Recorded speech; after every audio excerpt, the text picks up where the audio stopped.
प्यारे साथियों नमस्कार। आज से हम लोग एक नई कक्षा का प्रारंभ कर रहे हैं। अब हम लोग लघु सिद्धांत कौमुदी को पढ़ेंगे। प्यारे साथियों, आप जानते हैं संस्कृत व्याकरण के जिज्ञासु के लिए लघु सिद्धांत कौमुदी बहुत अच्छी पुस्तक है। अगर आपको संस्कृत व्याकरण सीखना है तो लघु सिद्धांत कौमुदी तो पढ़नी ही पड़ेगी। तो लघु सिद्धांत कौमुदी बिल्कुल प्रारंभ से पढ़ेंगे। तो ये जो पुस्तक है जिस जिसका हमने पीडीएफ बना के आपको पढ़ा रहे हैं, ये पुस्तक जो है धैर्यानंद शास्त्री के द्वारा व्याख्यायित है और मोतीलाल बनारसी दास के द्वारा जो है प्रकाशित है। तो ये बहुत अच्छी पुस्तक है, आप भी इस पुस्तक को ले सकते हैं। तो बिल्कुल प्रारंभ करते हैं। विद्वत्वत वरदराज विरचिता लघु सिद्धांत कौमुदी। प्यारे साथियों, आप जानते हैं कि जो संस्कृत व्याकरण का ग्रंथ है वो है पाणिनि के द्वारा लिखा गया अष्टाध्यायी। उसके ऊपर भट्टोस दीक्षित ने सिद्धांत कौमुदी लिखी है।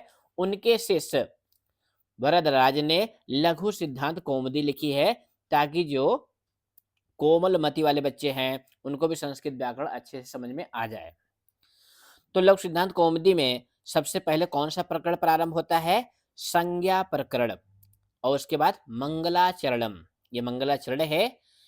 नत्वा सरस्वतीं देवीं शुद्ध्यां गुणयां करोम्यहं पाणिनीय परवेशाय लघु सिद्धांत कौमुदी।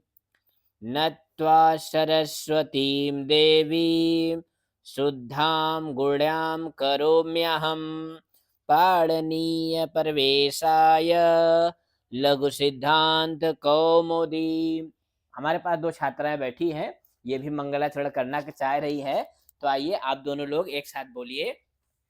नत्वा सरस्वतीं देवीं शुद्धां गुणां करोम्यहं पाणिनीय परवेशाय लघु सिद्धांत कौमुदी।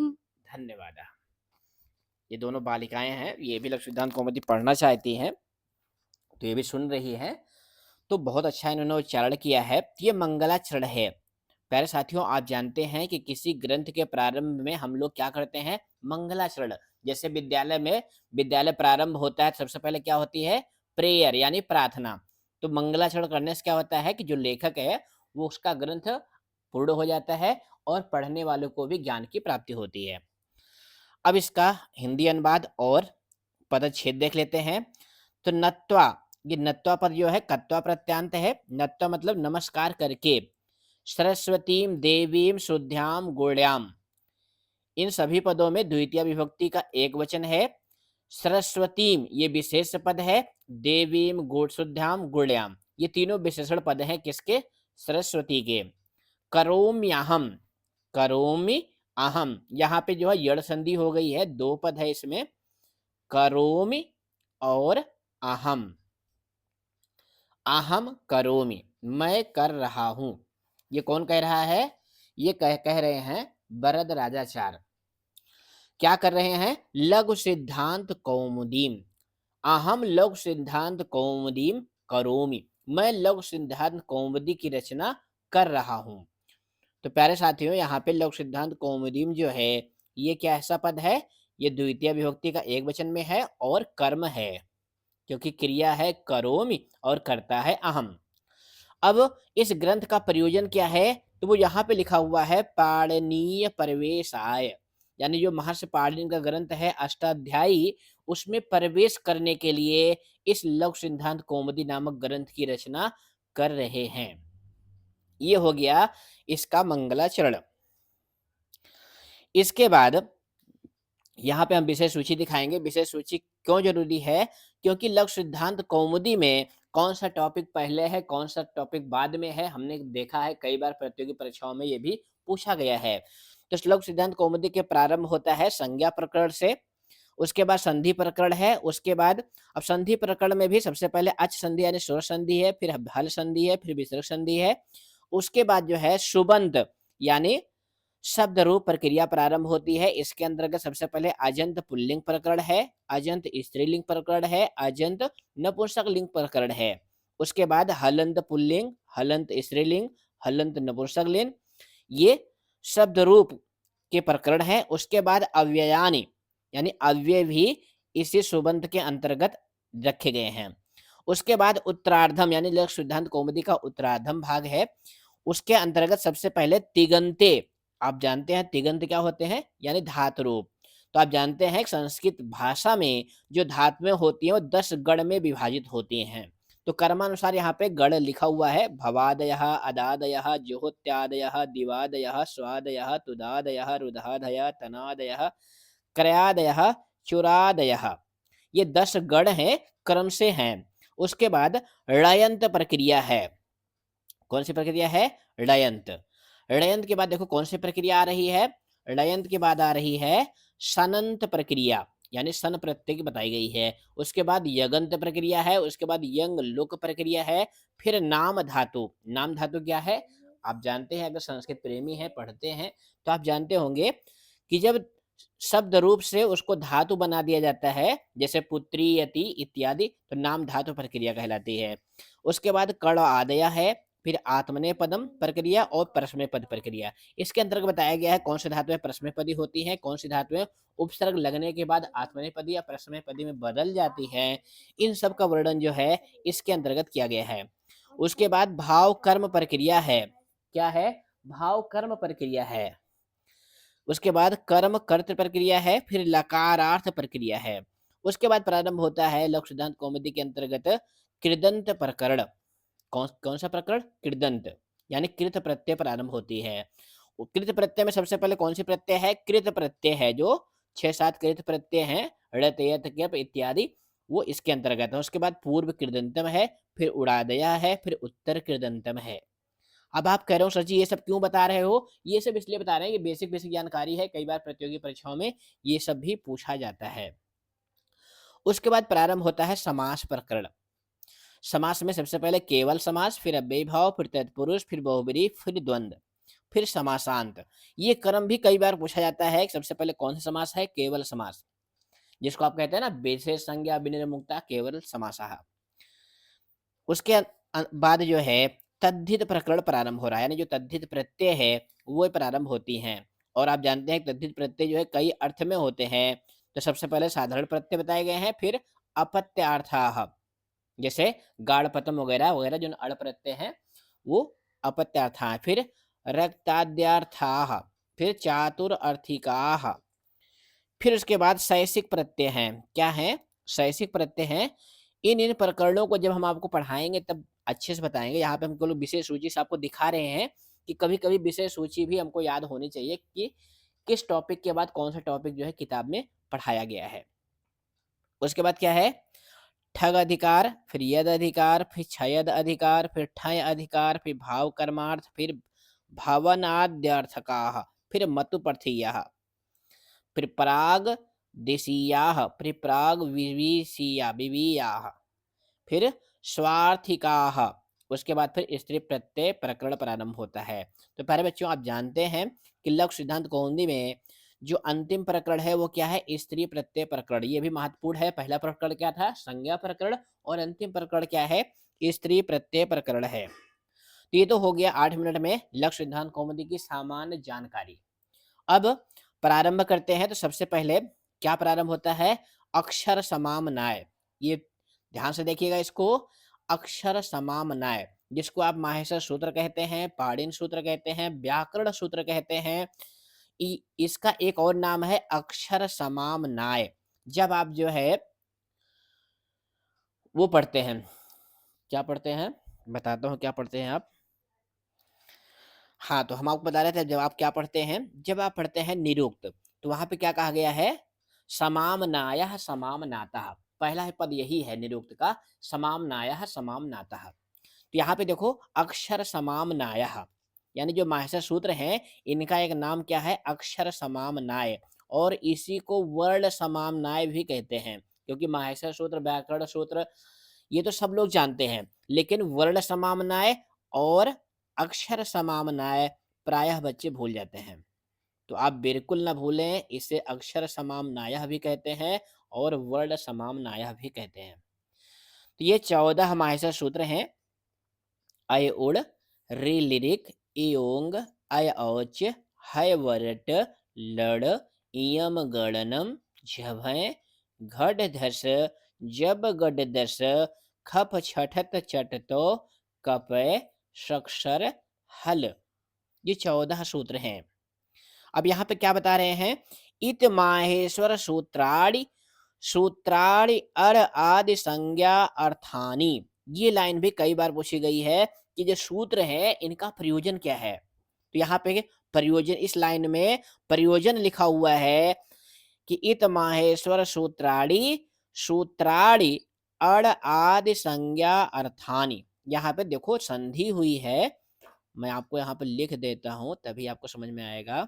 यहाँ पे सूत्राणि, सूत्राणि लिखा हुआ है, उसके बाद लिखा हुआ है अड़, सूत्राणि अड़ आदि।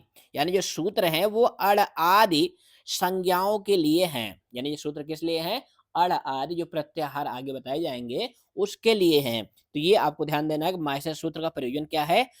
अड़ आदि संज्ञा अर्थानी। तो आप जानते हैं कि ये माहेश्वर सूत्र कैसे प्राप्त हुए थे। इसके लिए नंदकेश्वर की कारिकाओं में कहा गया है, ये इसके लिए कि ये श्लोक है, बहुत प्रसिद्ध है, प्रायः आप पढ़ते रहते हैं। नृत्यावसाने नटराज राजो, ननाद ढक्काम नौ पंचवारम, उद्धर्तु कामाः सनकादि सिद्धात्, एतद् विमर्शे शिवसूत्र जालम। यानी जो माहेश्वर सूत्र है इसका एक नाम और मिल गया, क्या? शिव सूत्र जालम। यानी नटराज ने ढक्का, ढक्का मतलब डमरू बजाया कितनी बार? 9 पंचबारम। प्यारे साथियों ध्यान देना, यहाँ 9 पंचबार का मतलब क्या है? 14 बार। ये आपको ध्यान देना है, क्योंकि 14 को वैसे हम लोग चतुर्दश कहते हैं, लेकिन यहाँ कारिका में क्या कहा गया है? 9 पंचबारम। तो इसका क्या अर्थ है? 14। इसी बात को पाणिनीय शिक्षा में इस तरह से कहा गया है, एन अक्षर समामनाय अधिगम महेश्वरात्, कृत्स्नं व्याकरणं प्रोक्तं तस्मै पाणिनीये नमः। एन अक्षर समामनाय, एन अक्षर समाम्नायम् अधिगम महेश्वरात्, कृत्स्नं व्याकरणं प्रोक्तं तस्मै पाणिनये नमः। अभी जो श्लोक है ये किसका है? ये पाणिनीय शिक्षा का है। यहाँ पे क्या कहा गया है?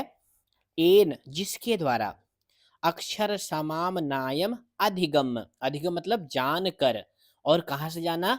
महेश्वरात, शिव जी से अक्षर समाम नाय को जानकर, कृत्स्नम व्याकरणम। प्यारे साथियों, कृत्स्नम बहुत पूछा जाता है, इसका अर्थ क्या होता है? कृत्स्नम का अर्थ होता है संपूर्ण, कृत्स्नम अव्यय पद है, इसका अर्थ होता है संपूर्ण। तो संपूर्ण व्याकरण को प्रोक्तम कहा गया है, तस्मय पाणिनये नमः। उस पाणिन, महर्षि पाणिन को नमस्कार है।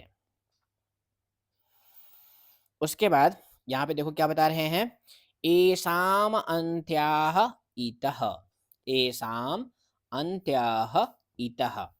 यहाँ भी एसाम और अंत्याह दो पद है। एसाम मतलब ये जो 14 माहेश्वर सूत्र हैं इनके जो अंत वर्ण है, ध्यान देना यहाँ पे अंत लिखा हुआ है। अंत मतलब जो बिल्कुल अंतिम वर्ण है वो क्या है? इतः, इत संज्ञक है। अब किस सूत्र से ये इत संज्ञक है इसके लिए बता रहे हैं, जो अगला सूत्र आपको दिखा रहे हैं, हलयंतम।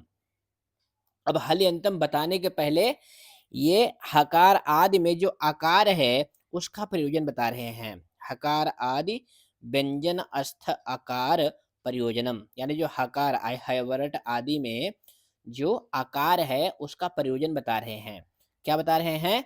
हकार आदिषु आकारः उच्चारणार्थः।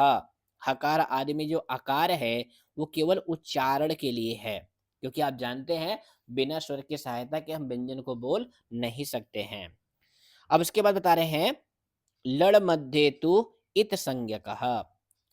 लड़ सूत्र के मध्य में जो हर्ष आ है उसकी इत संज्ञा होती है। लड़ मध्य तु इत संज्ञकः।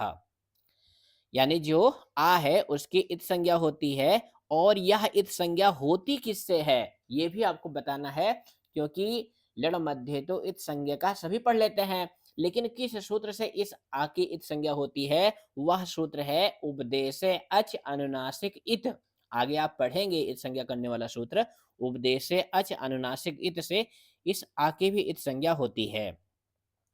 तो इस तरह से 14 माहेश्वर सूत्र में इत संज्ञा वाले वर्ड कितने हो गए? 15। प्यारे साथियों, 2010 में हमने यूपी टीजीटी का इंटरव्यू दिया था, तो वहां पे हमसे यही पूछा गया था कि माहेश्वर सूत्र में इत संज्ञा वाले वर्ड कितने हैं?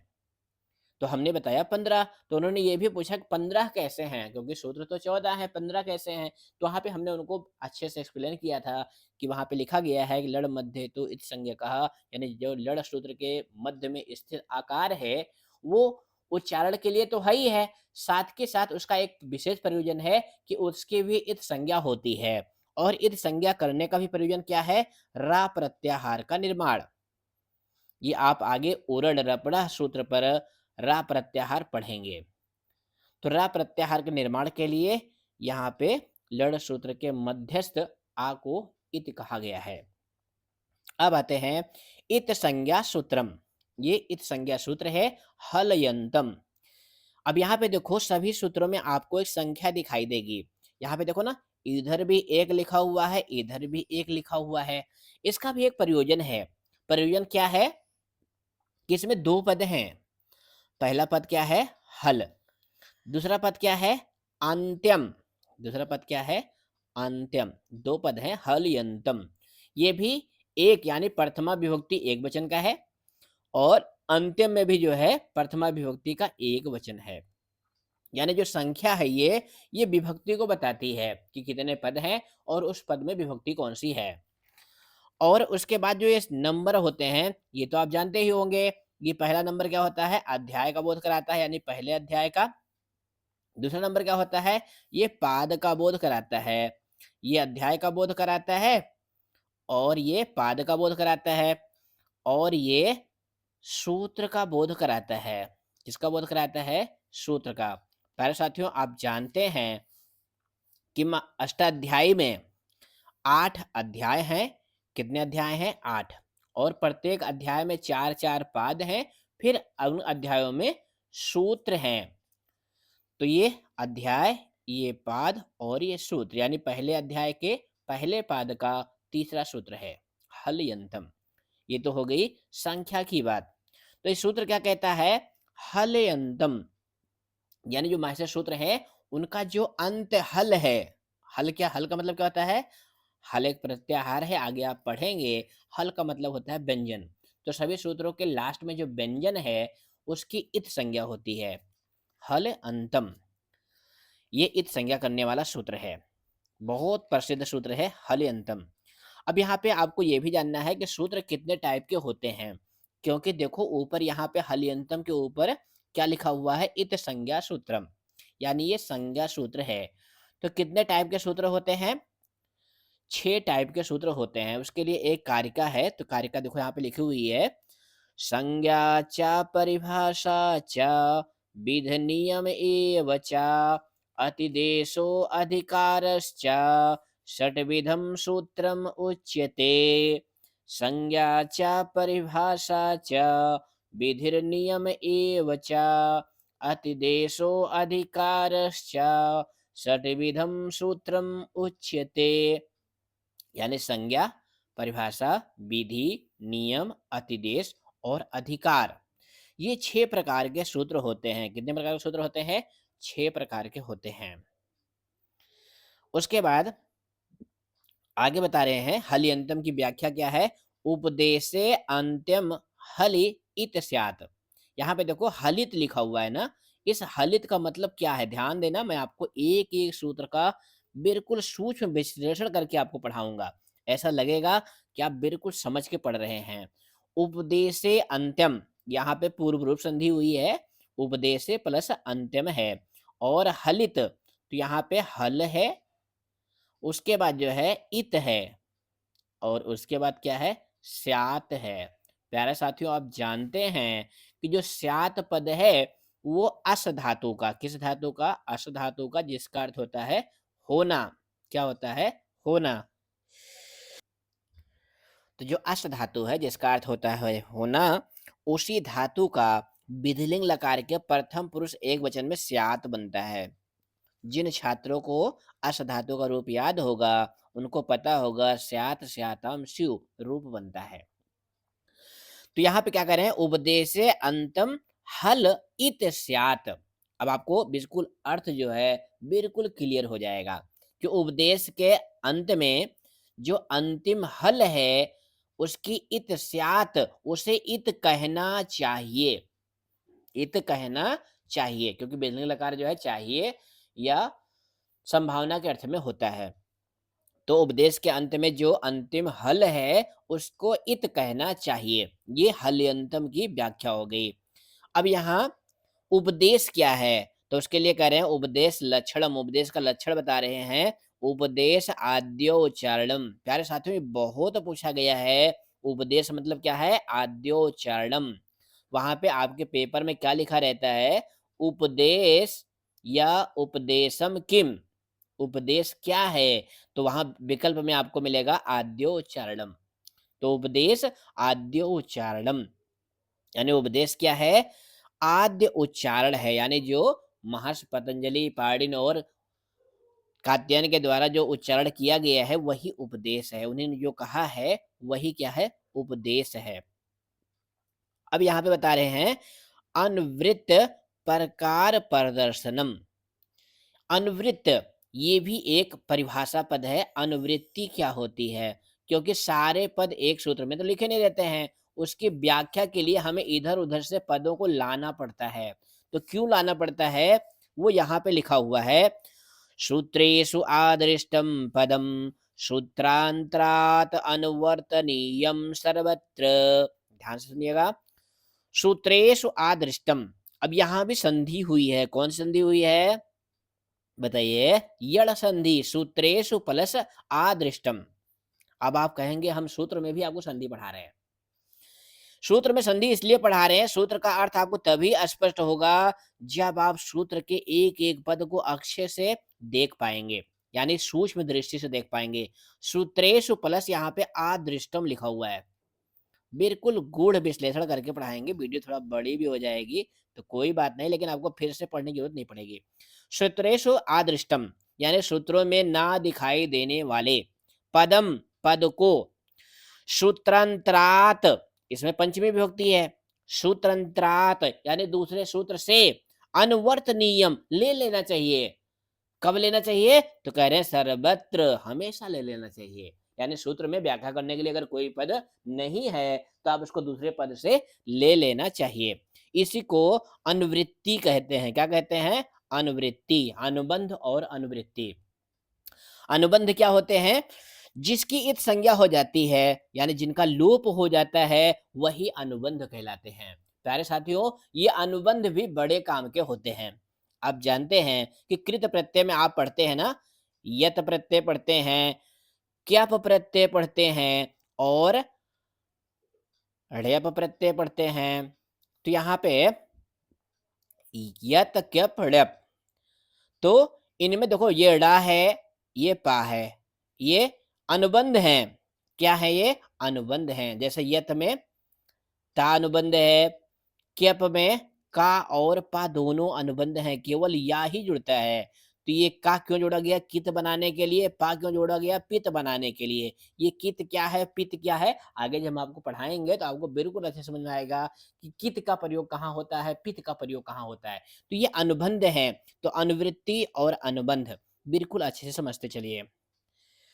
अब इसके बाद हल्यंतम आपको समझ में आ गया। उपदेश क्या है? आद्यो उच्चारणम। आद्य यानी प्रथम उच्चारण को व्याकरण शास्त्र में प्रथम आचार पाणिनि आदि के उच्चारण को ही उपदेश कहते हैं। प्रकृति में आदि उच्चारण महर्षि पाणिनि, कात्यायन, पतंजलि मुनियों का जो इस व्याकरण के आदि आचार हैं, इन्हीं का लेना चाहिए, यानी इन्हीं के द्वारा जो बात कही गई वही उपदेश है। उनका प्रथम उच्चारण निम्नलिखित पद में बताया गया है। यानी उच्चारण कहाँ कहाँ बताया गया है? धातु सूत्र गणोड़ अणादि वाक्लिंग अनुशासनम आगम प्रत्यादेशाः उपदेशाः प्रकीर्तिताः। यानी उपदेश कहाँ कहाँ है, तो कह रहे हैं धातु, धातु में सूत्र, गढ़, उड़ादि और लिंगानुशासन, आगम, प्रत्यय और आदेश, इनको ही उपदेश कहते हैं। इनको ही क्या कहते हैं, उपदेश कहते हैं।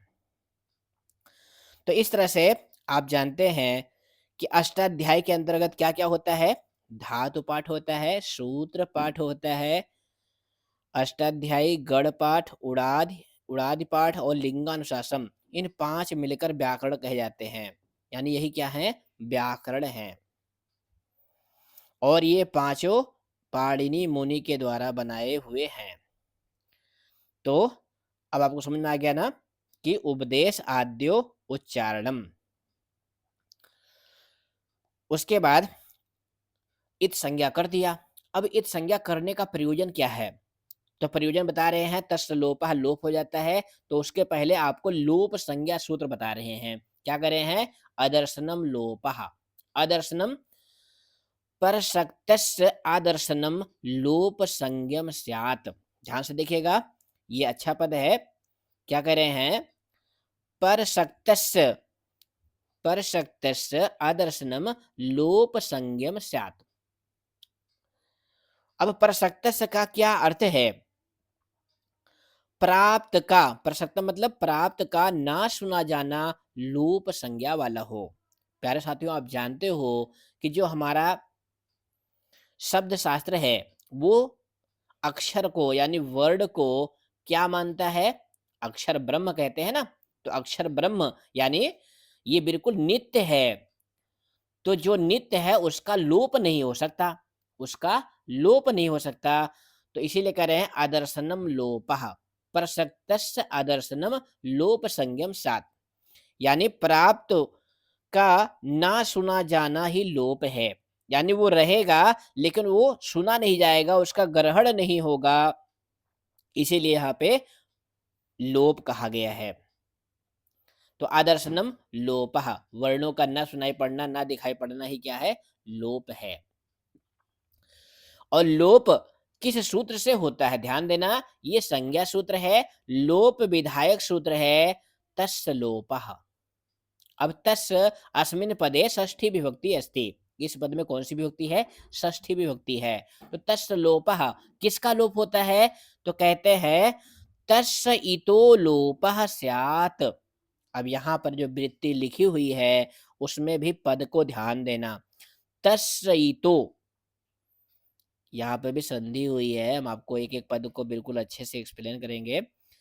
तस्य प्लस इतो, यहाँ इतो जो है ईतः है, यहाँ पे ई विसर्ग को ओ हो गया है, किस सूत्र से, आप जानते हैं ना कौन सा सूत्र है, हसिचा। जो विसर्ग संधि में आप पढ़ेंगे हसिचा से विसर्ग ईतः को ईतो हो गया है, और ई और तस् का जो आ का या के बाद आ है उससे जो है ए हो गया है। तो तस् ईतः लोप स्यात्, इसका अर्थ हुआ तस् इतः लोपः स्यात्, उस इत का लोप हो जाए, उस इत का, ये विशेषण है, ये विशेष है। इत तकारांत संज्ञा है, तकारांत शब्द है जो इत संज्ञा होती है, तो उसमें षष्ठी विभक्ति एक वचन में ईतः बनता है। क्या बनता है, ईतः। अभी ईतः कैसे बनता है, जैसे आप भावत का रूप याद करते हैं, तो षष्ठी विभक्ति एक वचन में क्या बनता है, भवतः बनता है। हमारी बात को ध्यान से सुनिएगा ताकि आपको सूत्र का अर्थ बिल्कुल रटने की जरूरत ना पड़े, एक एक शब्द को अच्छे से एक्सप्लेन करते चलिए। जैसे भवत का भवतः बनता है, वैसे इत का ईतः बनता है। इत का क्या बनता है, ईतः। तो अब ईतः का क्या अर्थ हो गया, तस्य ईतः लोपः स्यात्, उस इत का लोप हो। तस्य लोपः क्या कहता है, तस्य इतो इतो लोपः स्यात्, उस इत का लोप, यानी जिसकी इत संज्ञा हो उसका लोप हो। ये छोटी सी बात है लेकिन हमने आपको इतनी देर तक बताया ताकि आपको बिल्कुल अच्छे से समझ में आ जाए। पदों के अध्याहार को ही अनुवृत्ति कहते हैं, ये तो हमने आपको बता दिया अभी। तस्य लोपः भी हो गया। अब उसके बाद ऋकार आदि अनुबंध प्रयोजनम, यानी जो अय उड़ ऋ लिरिक आदि में जो लकार आदि हैं, यानी जो अंत में हलंत वाले वर्ण हैं सभी सूत्रों में, उसका प्रयोजन क्या है, उस अनुबंध का प्रयोजन क्या है, वो बता रहे हैं। ळादयोः अण् आदि अर्थाः, ळादयोः अण् आदि अर्थाः, यानी जो अय उड़ सूत्र में ड़ा है, अय उड़ सूत्र में क्या है, ड़ा है, अय उड़। अब अय उड़ में जो ड़ा है उसका प्रयोजन क्या है, तो कह रहे हैं राद्यो अड़ आदि अर्थाः, यानी अड़ आदि प्रत्याहार बनाने के लिए रखे गए हैं, अड़ आदि प्रत्याहार बनाने के लिए रखे गए हैं। अब यहाँ पे हल आदि प्रत्याहार संज्ञा विधायक सूत्र, ध्यान देना, इस पुस्तक की एक विशेषता यही है कि जो सूत्र है वो क्या करता है, वो बिल्कुल ऊपर उन्होंने लिख दिया है कि हल आदि प्रत्याहार संज्ञा विधायक सूत्र, यानी प्रत्याहार संज्ञा विधायक सूत्र कौन सा है, आदिर अंतेन सहिता। ध्यान से देखिएगा, बहुत अच्छा सूत्र है, आदिर अंतेन सहिता। अब इसमें भी कितने पद हैं, इस सूत्र में 3 पद हैं। पहला पद क्या है, मैं आपको लिख देता हूं, पहला पद है आदि ही। दूसरा पद क्या है, अंतेन। दूसरा पद क्या है, अंतेन। और तीसरा पद है सहेता। क्या है, सहेता। आदि ही अंतेन सहेता, अंतेन सहेतः आदि ही, अंतेन सहेतः आदि ही। 3 पद हैं। आदि में जो है प्रथमा का एक वचन है, अंतेन और सहेता में तृतीया विभक्ति है, इसलिए देखो यहाँ पे 3 लिखा हुआ है और यहाँ पे 1 लिखा हुआ है। इस पुस्तक की एक विशेषता, यही विशेषता हमको बहुत अच्छी लगी, धरानंद शास्त्री जी की जो पुस्तक है लघु सिद्धांत कौमुदी, ये बहुत अच्छी हमें इसीलिए लगती है कि यहाँ पे हर सूत्र में कितने पद हैं, वो किस विभक्ति में है, उसके कोने पर बिल्कुल लिख दिया गया है। अब इसकी वृत्ति देखो क्या लिखा हुआ है, अंतेन इता सहित आदि मध्य गानाम स्वस्य चा संज्ञा सात। आदि ही अंतेन, आदिर अंतेन सहिता का क्या अर्थ है, अंतेन इतः सहित आदिर मध्यगा नाम स्वस्य चा संज्ञा सात, यानी जो अंतिम वर्ण से युक्त जो आदि वर्ण है, जो आदि वर्ण है, मध्यगा नाम यानी बीच में आए हुए वर्णों का, स्वस्य चा और अपनी भी, संज्ञा स्यात, संज्ञा मतलब उनका बोध कराता है। अब इसको ऐसे समझिए, यहाँ पे देखो यथा करके लिखा हुआ है अड़। अब यहाँ पे आ ई उ वर्णा नाम संज्ञा, यानी अड़ जो है ये क्या है, ध्यान देना, ये है संज्ञा, ये क्या है, संज्ञा है। और आ ई उ ये क्या है, ये संगी हैं। क्या है ये, संगी। संगी मतलब इनका नाम है अड़, इनका नाम है अड़। इसी प्रकार से अच, हल, हल इत्यादयः, ये इत्यादि जो है प्रत्याहार हैं जो इस सूत्र के द्वारा बनते हैं। तो कितनी मिनट की वीडियो हो गई है, 33 मिनट की वीडियो हो गई है। तो इस सूत्र को यहीं तक, अगली वीडियो में हम लोग प्रत्याहार कैसे बनते हैं, कौन कौन से प्रत्याहार महत्वपूर्ण हैं, उन सब बातों को हम लोग अगली वीडियो में देखेंगे। हमारा ये छोटा सा प्रयास आपको कैसे लगा, आप कमेंट करेंगे। फिर मिलेंगे अगली वीडियो में। धन्यवाद।